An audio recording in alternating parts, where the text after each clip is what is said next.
Samtang usa ka high value target sa kapulisan o gakauban ni patay sa gipahigayon nga bypass operation sa mga sakop sa Talisay City Police Station o Regional Mobile Force Battalion 7 sa Barangay San Isidro sa Maong Dakbayan niadtong Domingo sa Kadlawon. Si Chona Carion sa report. Nahitabo ang bypass operation sa Barangay San Isidro, Dakbayan sa Talisay. Di ang subject mo si Jason Aninion. Apan inay nga mo surrender, giingong misuway pagbunot sa ilang armas de fuego ang duha ka suspect. Hinungdan nga napusilan patay sa kapulisan sila si Aninion, ang high value target o giingong kauban niini nga si Aldrich Sesa, taga Barangay Lawaan, Dakbayan sa Talisay. Dugay nang gimonitor sa kapulisan ang kalihukan ni Aninion. Matagal na yan kasi yung word na alias Muslim, every time na may mga nakukuha kami dito, mga user o sa drug den, ito yung tinuturo nila na source, even in Tangke.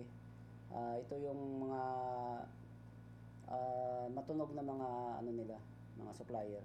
Nasakmit sa ilang posisyon ang 38 kalibre nga armas de fuego, mga drug paraphernalia o pinutos nga gidudahang shabu nga gibada-ba ng mobalor kapin sa 200,000 pesos. Ang pagka-neutralize sa duha ka mga suspect resulta sa gipahigayong special CADAC meeting ni adtong miaging semana.